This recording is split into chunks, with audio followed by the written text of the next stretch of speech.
It's Lula, guys, back again with another video. Today we're reacting to My Story Animated. My sister had 2 plastic surgeries to look like me. Dang, she wanted to be just like her sister. Some people are like that though. I don't know if that really do be happening though. But let's get into it, guys.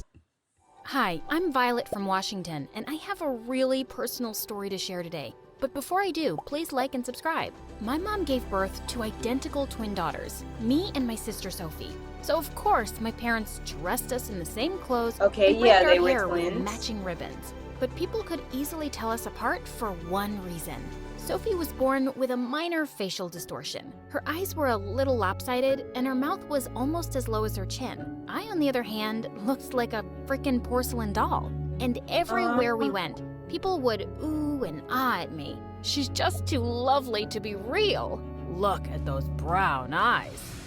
And then her twin is getting jealous because she like, well, we're twins. I look just like her, just maybe a slightly little different, but dang. The same color eyes. But everyone ignored Sophie, and it really got to her. I kept telling her she was just as pretty as me, but she wouldn't hear a word of it. And as years passed, my sister grew to hate me. Sophie did everything she could to make me feel as sad and angry as she felt. She'd spread rumors about me at school, steal my diary, and once, she tried to shave off my eyebrows. I was living in fear 24/7. Dang, her sister was like, look, you stealing all the shine and I can't get none, so I'm about to make your life live in hell. That's basically what she said. First of all, my parents didn't take it that seriously. I'll take away her electronics for a week. That's not enough, Dad. Sophie is trying to ruin my life. What if she tries to seriously hurt me? Oh, Violet, that's silly. Sophie's just going through a phase. See, and parents be like that when they don't really be paying attention to their kids. Like, you better pay attention. People kill their siblings out here off of having really strong hate for them, you know?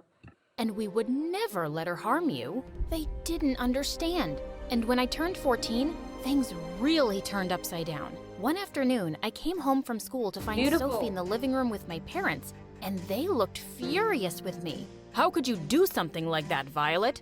What are you talking about? Sophie said you locked her in the closet for an hour. We heard her calling for us. What? Just then. Really? No way. Her sister set her up. I saw Sophie and she was smirking at me. I just don't think I feel safe around Violet anymore, Mommy.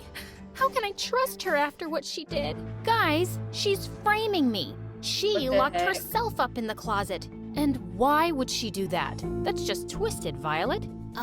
Didn't my parents see how crazy Sophie was? None of them talked to me that night. They all watched MSA videos with a bowl of popcorn while I stayed in my room. But the next morning, my parents did the unthinkable. They made me move into the guest house. It was Sophie's idea. You two need space away from each other. How you just go and believe Sophie and not hear her side of the story? You know what I'm saying? We can't have this negativity in the house. So you're kicking me out? What, because I trapped her in the closet? I told you guys I didn't do it. It doesn't matter who did it. The point is, you two— That don't make sense. The dad gonna say it doesn't matter who did it. If it don't matter who did it, then why you kicking her out the house? You know what I'm saying? You are toxic for each other right now. And at the moment, Sophie needs our attention more than you do. You have more friends and the world at your fingertips. It's just for a short time, Violet. I was speechless. I was being punished for literally nothing, and it was all Sophie's fault. I moved into our guest house that evening and didn't speak to any of my family members. In fact, I continued to ignore them for the next several months. Sure, it was clear Sophie was much happier without me in the house. She made more friends and even picked up a few hobbies, but I was still bubbling. Wow, so she was making her reputation better after she left. Wow. With anger. One day, I was coming out of the supermarket when I saw a homeless boy outside with dyed turquoise hair. I immediately pulled out a bag of bananas and some change, but he just laughed. Whoa, do I look like a beggar? If I'm being honest. Do I look like a beggar? These clothes are just really old. I still insisted that he keep the bananas, and the two of us ended up having lunch together.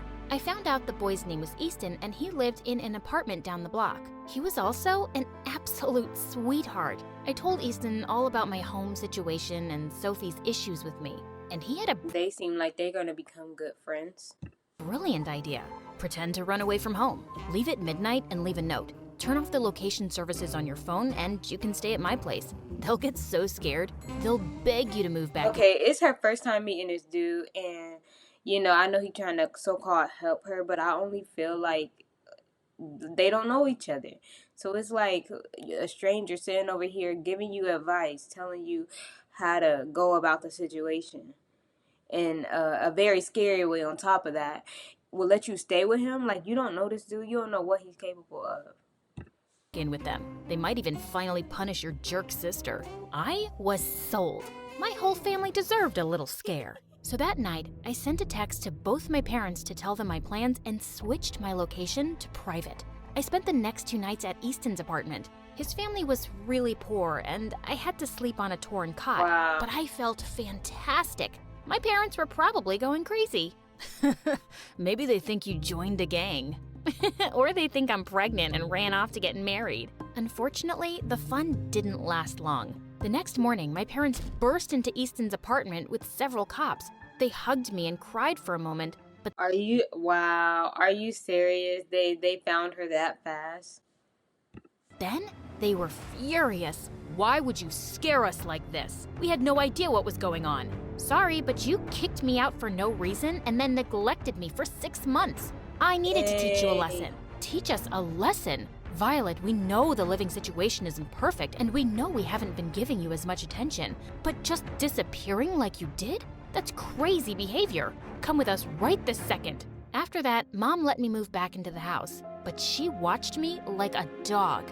Sophie even suggested I shouldn't leave home without her You're doing too much. Get out of here. escorting me, and my parents agreed. Luckily, I could still hang out with Easton, who was the only person who seemed to care about me. And it turned out, we'd even be going to the same high school next month. On my first day of 9th grade, I was in gym class when Easton started jogging next to me. Whoa there, you look ready to faint. Here, take some of my water. Oh God, is it that obvious? Don't worry, you still look lovely, even though you're drenched in sweat. I think he like her. Easton smiled at me as I drank from his water, and I felt a little weak in the knees. And not just because I was tired. I saw Sophie glare at me as she jogged by, but I didn't care. As months passed, Easton and I just got closer, and whenever Sophie was mean, he always defended me. You can make fun of Violet's dress all you want, but she's the one who got a party invitation and you didn't. Secretly, I had the biggest crush on Easton, but I was way too chicken to ever tell him. I was just grateful to have a best friend. It was exhausting living with a bully 24/7. Then one day when I came home from school, my parents gave me shocking news. They'd found a plastic surgeon to fix Sophie's facial distortion. They couldn't completely get rid of it, but I'd never Oh, so she gonna look exactly like her now? seen my sister so happy. I felt so ugly my whole life, Violet. I know it sounds shallow, but I can't wait to be as beautiful as you. Sophie, look at me. You've Wow. never been ugly. But if getting this surgery makes you feel more confident, then I support you. Sophie started to cry then and hugged me.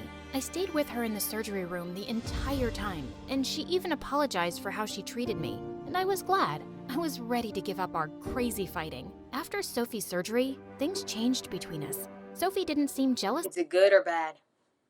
of me anymore and even started hanging out with me and Easton. Then one day, I walked into my front yard and almost had a heart attack. Sophie was kissing Easton. Hey, does Or did he think that she was her? Like, maybe he can't tell them apart no more. someone want to tell me what's going on here? Well... Violet, I've been meaning to tell you. Easton and I like each other, and I asked him out. I felt like I was gonna throw Dude, she took her boyfriend? What the heck? up. I pulled Sophie aside And he angrily. didn't have- How could you do this to me? Sophie, I love him, and you know it. I know you love him, and I'm sorry, but I've been hanging out with Easton for a couple of weeks, and we have a connection. No, I have a connection with him. You barely know him. I don't get it. You got the surgery. You have everything I have now. Why would you hurt me like this? Violet, I'm not trying to hurt you. I really like Easton, and I just want to be happy for once. I can't take this anymore. You made me miserable for 14 years, and then got me kicked out of my own house. and convinced Mom to basically ground me for 24/7. This is the last straw. I stormed off and blocked Easton on all social media. He kept calling me to apologize and tell me that him dating Sophie What else can he say, dude? You spent more time with Violet, but then sat over here and turned around and got with her sister. wouldn't change our friendship, but I refused to speak to him. The next day at school, I decided it was time for overdue revenge. The first thing I did was attach a bucket of paint to the cafeteria doorway, and when Sophie walked in with Easton, paint splashed all over them. Everyone laughed like crazy, and I felt great. I got suspended for a day, but it was worth it, and I didn't stop there. That entire month, She about to be worse than what her sister was. I pulled every prank I could think of on them at school, putting spiders in their locker and gluing their butts to the classroom chairs. I felt guilty for being a jerk, but Sophie deserved it, didn't she? And Easton was dating my sister, who bullied me my whole life. Then one day, I was studying in the courtyard when Easton walked over to me, and he looked furious. "I've had it with you, Violet. Your jealousy has turned you insane. All the kids at school now are terrified of you." "What do you mean? I've done nothing to anyone Wow, is that bad? except you and Sophie." "Really? 'Cause the bucket of paint from your prank got all over the cafeteria floor, and one kid tripped and sprained his ankle. I'm sorry you're hurt about me dating Sophie, but it happened organically. Our feelings for each other had nothing to do with you. I know you're hurt, but don't become a bully because of it." Easton walked off, and I thought about what he said. Maybe Sophie wasn't trying to hurt me, and her falling for Easton was just a coincidence. Maybe I could just be happy for her. So that week, I did everything I could to make things right with people. I volunteered to help as many kids as I could with homework, and they'd know I wasn't a monster. And I apologized to Sophie and Easton, and surprisingly, they forgave me. On Friday night, Sophie and Easton were celebrating their 1-month anniversary at the beach, so I told Sophie I'd deliver them a picnic basket. But when I got there, Sophie was sitting alone in the sand, and she was crying. "Hey, what's wrong? Where's Easton?" "He's not He broke up with her? here, Violet. He's not coming." "Did you guys break up?" "No, because we never dated. It was all fake. I even paid Easton monthly and used up all my savings. I wanted to make you jealous." "Wait, what? I don't understand. I thought Wow, what was the point of that? Making her jealous for what, dude? Like, oh my gosh. that after my surgery, people would start treating me differently because my face looked better. I thought I'd finally get as much attention as you. But because my distortion isn't totally fixed, I didn't. And that made me angry. But I can't do this to you anymore. I feel horrible." I couldn't believe what I was hearing. Sophie kept apologizing, but I couldn't even look at her. I didn't want revenge. I just didn't want to deal with her anymore. Things And Easton went along with it like a dummy. I hope she doesn't get back with him. She probably completely will, changed though. between us after that.